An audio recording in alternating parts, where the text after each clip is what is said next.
What's up, everybody? We got a new bait to talk about today. This is a bait that if I took a poll on all y'all would say this is probably the most least exciting bait we could ever talk about. And I get it, all right? I actually did a video a while back called the big, or the boring, what was it? The big boring worm, the boring worm, the old, something like that, right? And it was basically just with all these different things we talk about these days, right? All the different baits, all the new stuff. We kind of sometimes forget about the Texas rig worm, right? So I did this video on the big boring worm, right? Because it's not flashy. This bait might be way worse than that about being flashy. This might be the least flashy bait that's ever been made. But yet, it's still kind of, it's not talked about very much. I don't know how many fish I've caught on it. And it's crazy that sometimes the least flashy bait gets the most bites. Okay, what are we talking about? Talking about this, right? Now this is Strike King's Super Fry. This has some history behind it. I wouldn't say this exact bait, but baits like it. We'll take it back a little ways. I would say, for me, and I don't know the history of baits, right? I don't know when some of these baits were born or discovered or whatever it was. But for me, it was the French fry, okay? The Zoom French fry was the first really bait I ever threw that was a lot like that. Grew up on Livingston, and I was going, how am I gonna throw this boring looking, and it looked like a French fry, right guys? I mean, that's what it looked like. I was like, there's no way they're gonna eat this. But luckily, back in the day when I was younger, I didn't really listen to what everyone else was saying. I was like, oh, what's this about? I'll just go throw it and try it out. Well, I put it on a Carolina rig and started throwing it. And I was just amazed at the amount of fish that bit it. But it really wasn't the amount of fish, the size of the fish. Like, why are these giant fish eating this bait that looks like a French fry, has no movement, right? I have all these worms and all these things that I can put on the back of a Carolina rig or a Texas rig that has movement, and this thing does absolutely nothing, right? So I was like, okay. Well, then they started making some other baits like it. I think there was this one thing called, like, I think the rattlesnake, and it was kind of a puffier version of it. I'm gonna see if I can find, I don't even know if they make those still anymore.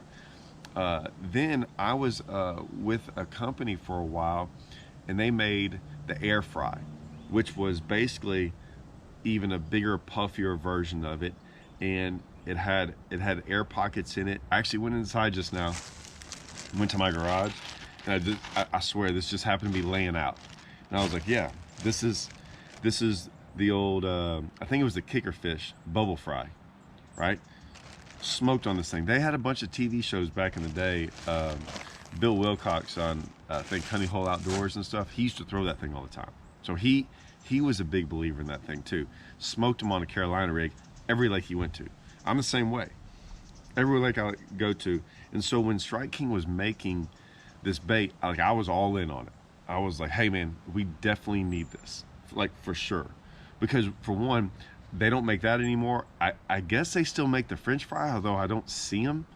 Don't quote me on that. I'm not sure they might still make it. But yeah, I was one of the big guys at Strike King that was like, I didn't have anything to do with it, but I was like all in. I said, we need this for sure. So yes, I was amazed at the amount of big fish I caught on this stupid do nothing bait. And I started kind of progressing with it. You know, it's very hard. It's very hard to look at a bait and have confidence in it when it looks the way it does, and it doesn't do anything. But eventually you start realizing those things catch fish. There's some reasons why. So yeah, that bait, I've been throwing it a bunch. Do I throw it mainly on a Carolina rig? Yes. Can you throw it a different way? Yes. I had James Watson down. He came down and practiced with me a year or two ago. He's a big, probably shouldn't even be saying this, but I think he's talked about it a little bit. Like, he throws a French fry a lot, like the old school French fry.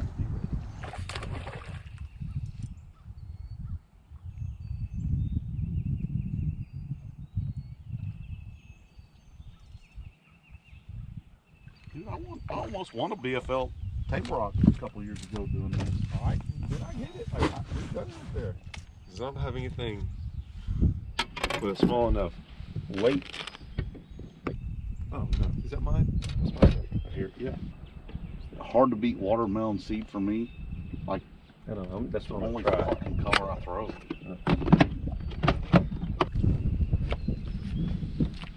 I'm just saying, be careful. Watch Rayburn with the whole.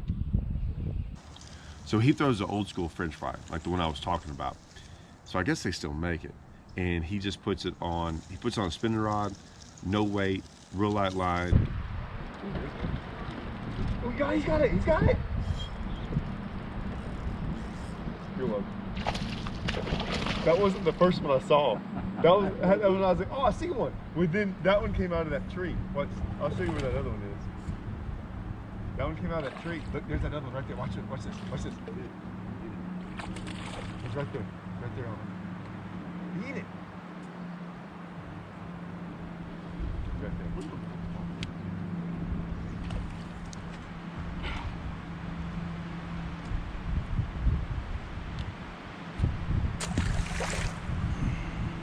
He catches them during the spawn, when they get real finicky.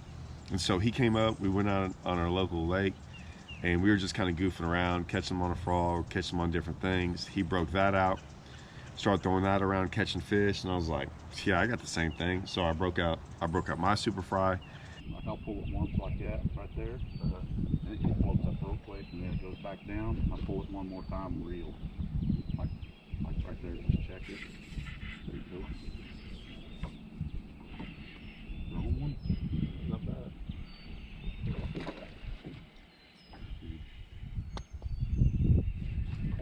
I know it's gay. Like, why do you think it had tied on? So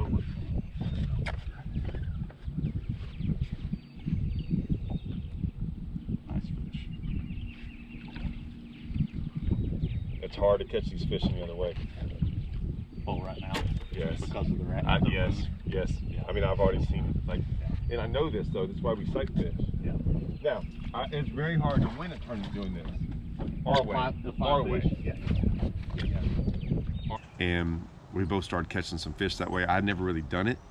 And so, yeah, it was pretty interesting. A different way. Like a lot of people would throw like a caffeine shad or a fluke style bait, something like that time of year, which works.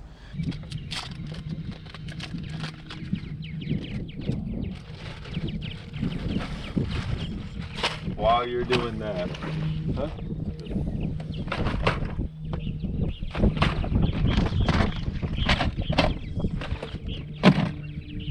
How good? Yeah. This has got like an incredible amount of like good fish in it. Like, this lake's awesome. And it's too heavy a line, which not, maybe it's not. Yeah, try something different. We caught some fish on it. It was pretty cool. He's like, it's one of those deals that just caught fish, right? The bait catches fish. It's one of those do nothing baits, right?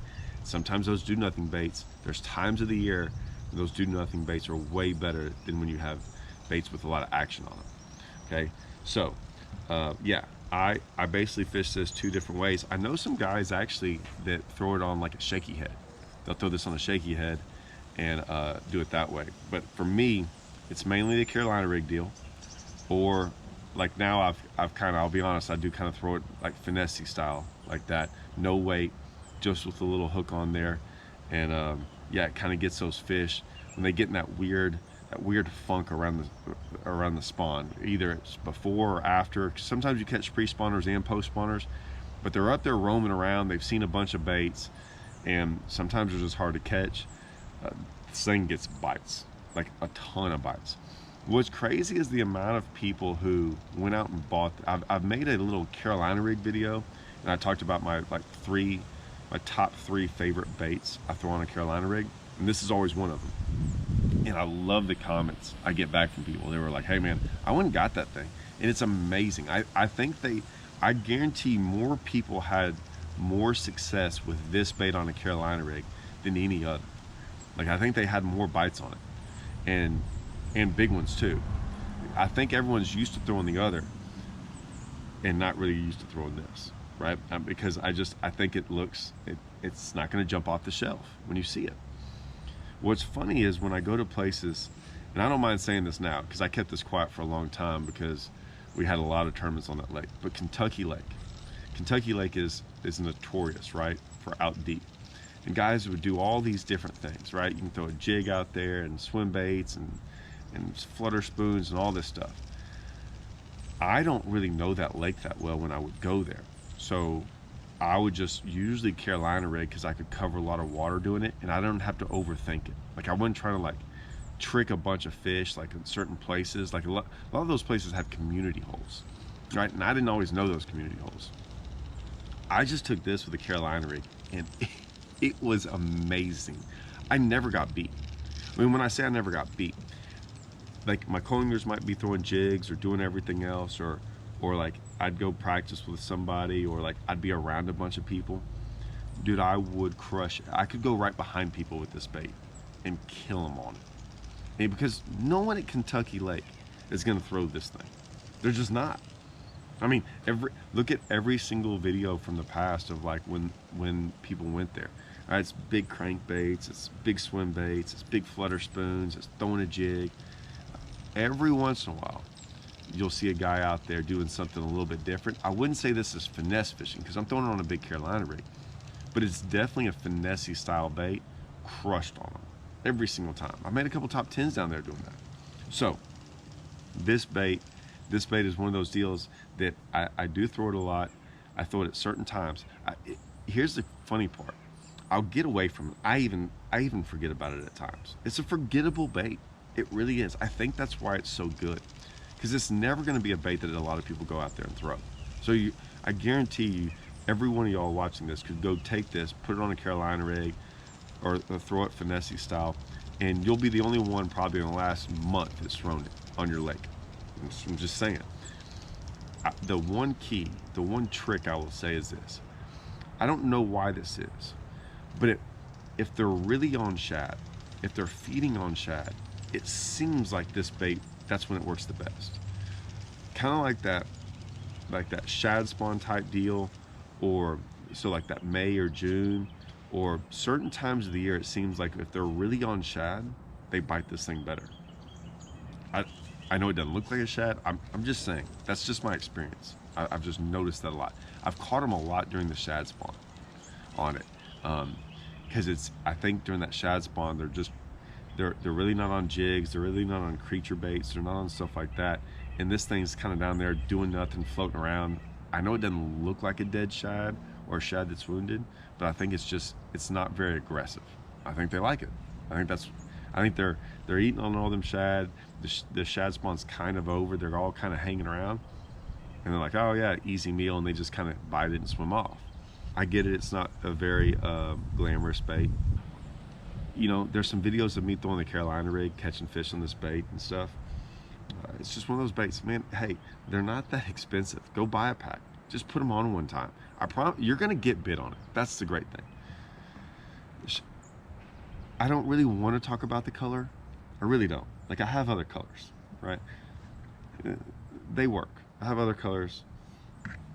If you're gonna go buy a color and you want to try it out for the first time, and there's gonna be, just go to the comments, guys. Go to the comments and read the comments of guys going, please don't show this color. Like, don't talk about the color. So I'm not gonna talk about this color. I'm not gonna do it. Okay? I'm not gonna say, but there's a reason I have a bag full of these, that they're not, like, just saying. It's the color's the deal. Like, you can't go wrong with that color. I don't care if it's crystal clear in your lake or muddy. I'm not going to talk about that color. I'm going to leave that color alone. But, just saying. All right, guys, I hope you enjoyed a little discussion on the Super Fry. Go check it out, guys. See y'all.